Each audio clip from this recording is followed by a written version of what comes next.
Mustangs. We're going to talk today about the end of the Civil War. So let's jump right in. All right.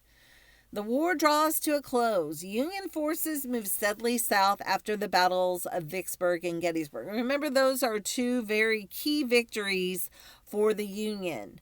In Gettysburg, there are no more battles in the North. Every other battle in the Civil War will take place in the South. But remember, that is also one of the South's strategies.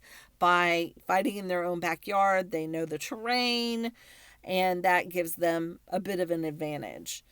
Vicksburg, we were able to capture, the Union was able to capture the Mississippi River, which split the Confederacy in half. It kind of cut off Louisiana, Arkansas, and Texas from the rest of the Confederacy. U.S. Grant moved his army into eastern Virginia and engaged General Robert E. Lee's troops in a series of battles. Lee's troops were on the defensive, but remember, that was their strategy. They wanted to fight in their backyard. But the problem was Grant's army outnumbered the Confederates. Union Major General William Tecumseh Sherman led an army south towards Atlanta, and he captured Atlanta in September of 1864. Sherman marched toward the sea, and when he reached Savannah, they were destroying everything in his path. Georgia had a lot of damage done. Sherman's army would go through towns and burn houses down and kill people and just completely destroy everything. Confederate forces ended up surrendering on April 9th, 1865 at Appomattox Courthouse in Virginia. All right, so they didn't have the internet back then. They didn't have telephones. So word of Lee's surrender did not reach the troops in Brownsville until well over a month after the war had ended. But on May 12th, Union troops moved inland to occupy Brownsville. Union and Confederate forces clashed. Confederate forces led by John S. Ford defeated Union troops and captured 100 prisoners. The last battle of the Civil War was ironically a Confederate victory.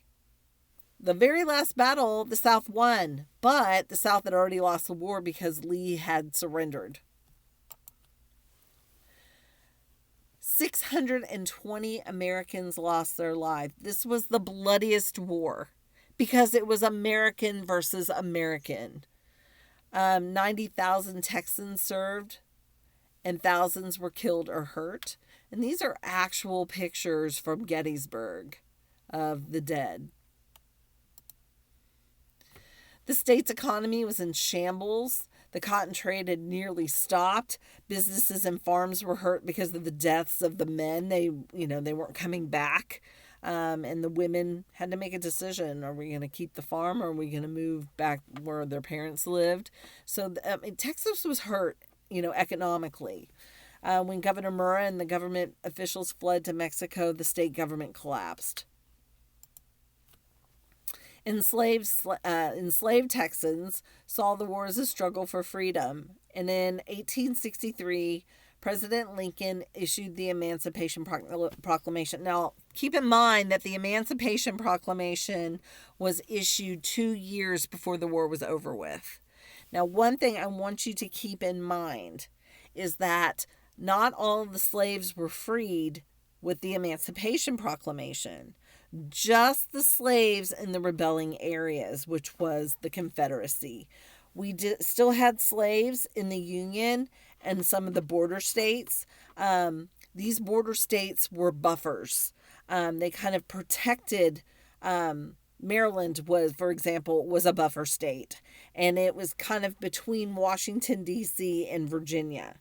And by keeping those people from going to the Confederacy, they allowed them to keep their slaves. Kentucky was another state that was allowed to keep their slaves because they were a buffer state.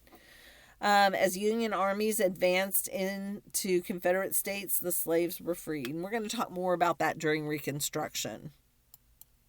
All right.